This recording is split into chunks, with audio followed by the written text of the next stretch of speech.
Welcome to episode 9 of season 2 of FountainCast, a bi-weekly podcast brought to you by the Fountain Hills Chamber of Commerce, striving to be your one-stop fountain of information regarding your local business community here in Fountain Hills.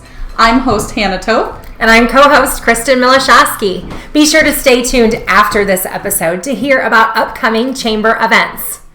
In today's episode, we're speaking with Erica Seagrave, owner of MJS Consultants, a new chamber member. We are eager to share with our listeners details about the consulting and business coaching services Erica provides.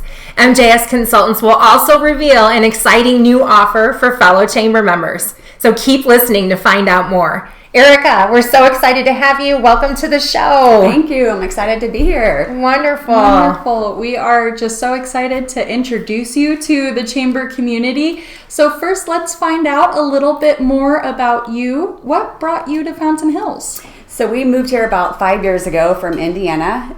Before I'm doing the consulting business, I had a medical services company.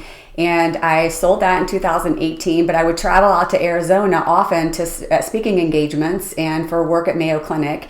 And I'd bring my husband and boys along with me, and they would always golf and stay at the resort where I worked. And my husband had mentioned that he would like to retire and move out to Arizona. And I said, well, why do we have to wait till we retire? We're selling the business. Let's just go now. Sure. So we up and moved from Greenwood, Indiana in 2018 and have never looked back. We just landed here in Fountain Hills. That's fantastic. Yeah. And it's the reason that I ask that question every episode is because everyone has a completely different story for what brought them to our community, and it's so wonderful to hear that. So thank you. Yeah, absolutely. We actually looked at probably over 100 homes in Scottsdale, but we ended up, our agent showed us a home here, and I said, you can go ahead and show us, but we probably won't move here because it's a little further than what we wanted to be from my son's school. He was a junior in high school when we moved.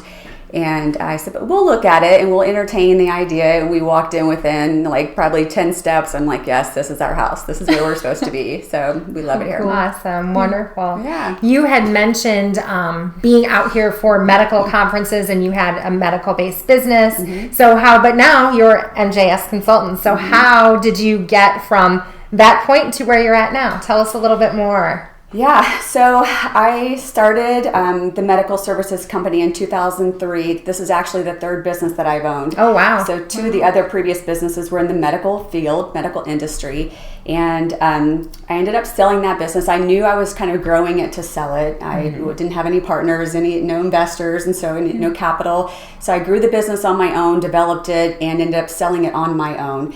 And because I wish I would have had a business consultant or a coach, I determined that I did consulting all along the way when I had my medical services company, mostly in the medical field. Okay. I did all types of consulting. I was paid and I was sent overseas to Dubai, Abu Dhabi, Turkey, London. Oh, wow. I traveled a lot to do a lot of speaking and engagements and consulting.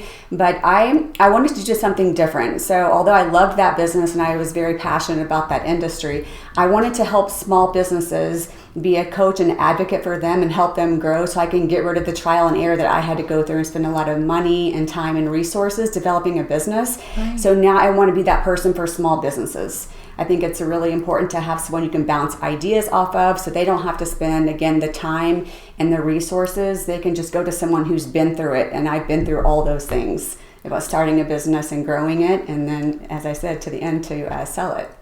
So I love that. What an asset to new business owners that have been in it for a long time and don't know how to take that next step. You're there for them to coach them along in that process. Absolutely. Even startups, if they're passionate about something, then I'll be there to say, turn your passion into profit. Let me show you how to do that. And what I'm really good at doing is being efficient and not having to spend a lot of resources because, again, I know that. I'm not just speaking it. I had to do it. Mm-hmm. So I want to teach them how they can do that and they can be passionate and grow their business and turn it into a profit. So exciting. So exciting for our members. That is incredible. And as a business owner, as a multi-time, well-experienced business owner, what makes you successful? So I get asked that a lot from people, and I love talking about it because I think it's important for people to know my daily routine. I get up typically an hour before I have to do anything, before I have to shower, eat, anything. I get up 1 hour beforehand, just sit and have my quiet time. It's my time of solitude. So I'm planning my day instead of it planning me. I'm drinking my coffee, maybe reading something inspirational, motivational, listening to a podcast so that it gets me motivated so I can be a better me, which makes me a better coach. And so once I do that, I always then follow that by working out. I work out every morning. I'm really big into fitness and nutrition. So when I work out, I also come back and feed myself well with the proper nutrition and hydration. And then I feel like it really gets me set up for a successful day. And so I don't just talk about that, I actually live that life, and I do it, and I put it out on social media. That's what I do. And I'm living my life out loud for my clients and showing them. I'm not just telling you what makes your brain successful and what makes you have focus. I'm actually doing these things day in and day out. So I love it. You're practicing what you're preaching to your clients. Yes. Yeah, and your morning reminds me of, I recently read that book, The Miracle Morning, where you get up an hour before and you devote those time so that you can set the pace for your day. Yes, really. absolutely. Yeah. Yep, absolutely. Wonderful. So what is one, through your coaching and business practices, what is one piece of advice that you would give to, I guess maybe your number one piece of advice that you might give to people, or the first thing that you tell them? A couple ideas there, but... I have a lot, but I would say the first most, I don't know if it's the most important, but it's a really critical piece of advice is when you're starting a business or anywhere in your journey of a business, you're going to be met with obstacles and challenges. Don't stop. I was met with so many obstacles, people telling me you can't do this. And my corporate attorney would say, what about this? And then your CPA, all these people come in and they tell you this is going to be challenging. I was met with an obstacle every, daily in the beginning. And I just continued to hurdle those obstacles. And I didn't let anyone stop me. I knew that I was going to get through this and persevere. And I was so passionate about helping others. That was patient care then. And I apply the same thing to my consulting business now. It's different obstacles, but I'm still met with obstacles. But I would say, continue to keep pushing through those obstacles and hurdles and just follow your dream and follow your passion. That would be my first piece of advice. And I know you only said one, but the second is to then, once you're established, hire someone to help you. Work in your strengths. It's really, really important to do what you're best at doing. And then when you have it within your budget, I always say that. I never say I can't afford it.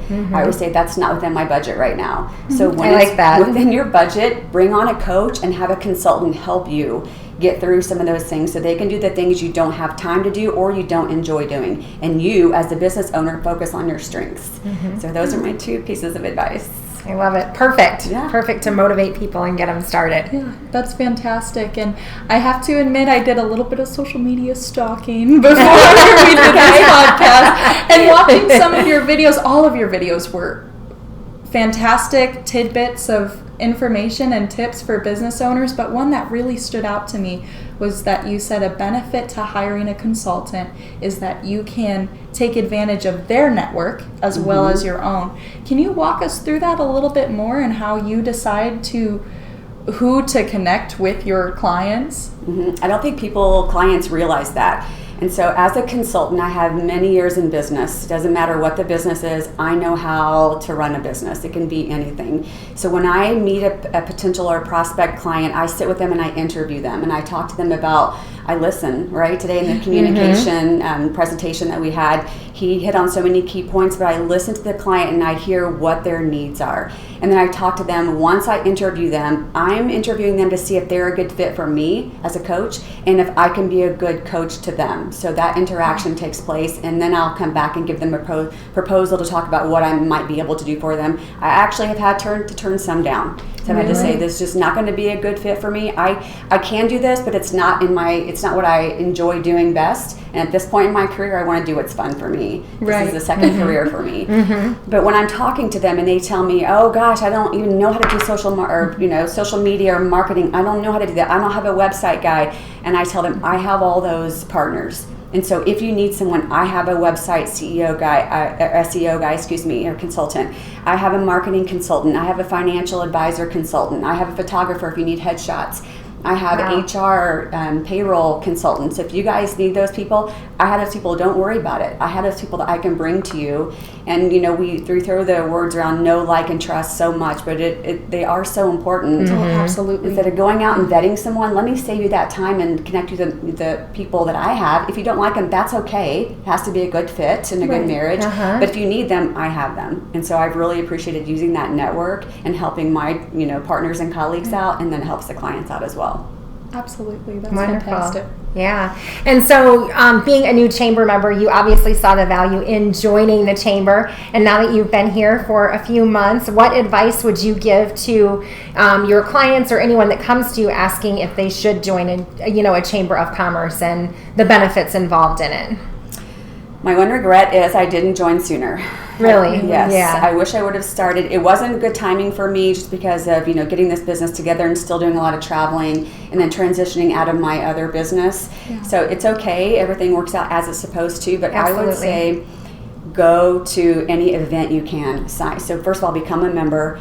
I think it's good for philanthropy and serving others. It really fills a spot in my heart that I really needed to do at this time. Before, I was always able to donate, maybe contribute, money, but now I want to contribute time and help my community that I live in. So I think that's really important, but go to as many events as possible and just put yourself out there. Some people, it's really hard to do that. I work with clients. True. That's really hard for them to go meet people, but I would advise them to go sit at a table, maybe that you don't know anyone, or even by yourself, so people come and join you. So you're basically saying, this table is open for you to join me. Yes. Walk up to someone and say, hi, I'm Erica. Nice to meet you. What do you do? Tell me more about you. I want to learn more about you. So go to events, go to ribbon cutting, support the community.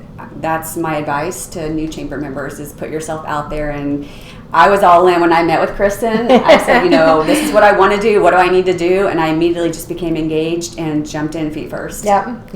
It's great. Yeah. And join success groups if you can. I'm really thrilled that I found my group. Good. And I really love feeling like I can give and receive knowledgeable, valuable knowledge back and forth in that group. So I'm very happy I'm in that group. Thank you. Yeah, it's a great spot to be with chamber membership, to have that group, that you meet with, and you're building, like you say, that trust factor with one another, which is so important. You have that, basically a referral team, that is all working together. Absolutely. Yeah. And that's fantastic to hear your advice to someone else who may be new to the chamber, of just getting involved and diving in. It is scary. It's scary for all of us, but it's important. And to kind of broaden that as well, when you had mentioned earlier that you had a special offer for chamber members as a, hi, I'm new, come meet me. And if you could let our listeners know what that offer is. Yes, I'm excited to announce I'm having a Boost Your Business free 60-minute free consultation. So there's no obligation. I'm sure you guys will post this at the end on how they can get in touch with me. We'll put the link in there. But set up a time to meet with me for 1 hour. I want to listen. I want to hear and learn about you as a business owner, about your business. And then before we're off that call, I'd like to offer one free nugget, boulder, however you want to look at it, one piece of advice that's going to help their business and boost their business, because I want that success for them. That's fantastic, and such an example of how close-knit this community is. So thank you for doing that, and be sure to contact her to take advantage of that, and let's go ahead and let them know that how they can contact you. So anyways, as you said, I'm on all the social media, Instagram at MJS Consultants. I'm on Facebook, MJS Consultants. I have a website, and I'm sure, again, all this will be posted so everyone doesn't have to write this down or remember. My website is seagraveconsultants.com.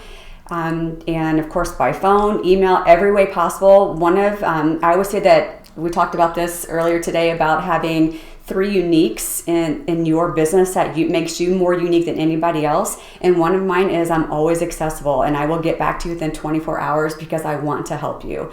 And you have every way possible to get in touch with me. Great. So no excuses, right? No excuses. Exactly. If you want help, I'm here and I'm willing to give it. And I'm on social media. I post multiple times a week. And again, like I said, living my life out loud and giving free information free consulting advice, coaching advice, whatever that may be. I'm offering it out there all the time for business owners and entrepreneurs. That's fantastic. And I will have all of that information in the description. So if you're listening from home, go ahead and check that description and get in touch with Erica. Erica, thank you so much for joining us today. It's been a pleasure to have you on FountainCast today. Yes. Yeah, thank you. It's fantastic. And so that will wrap up episode 9 of season 2 of FountainCast. We so enjoyed learning about how Erica helps her clients unlock their full potential and bring their business to that next level. While starting a business or looking to grow your current one can be scary, Erica's here to help. So thank you so much for tuning in with us today. As always, we want you to share FountainCast with friends, neighbors, clients, really anyone in your network. So also don't forget to please like, rate, and review FountainCast wherever you listen. For upcoming chamber events, please join us for a ribbon cutting for Fountain Flower Girl on February 16th at 5 p.m. The 48th year of the Spring Fountain Festival of Fine Arts and Crafts, presented by your Fountain Hills Chamber of Commerce, is happening February 24th through the 26th. This amazing festival features over 400 artists converging on Saguaro, Parkview, and Avenue of the Fountains, 10 a.m. to 5 p.m. Friday and Saturday, and 10 to 4 on Sunday. Come out and see us for fabulous art and excellent bites to eat as well from the food vendors and all of the artists that will be there. Head to the Chamber for more details on our website on all of our upcoming events, or request to do your own podcast, uniquely Fountain Hills episode, or send us editions for the newsletter, and so much more. Thank you, Fountain Hills, for continuing to be the best community.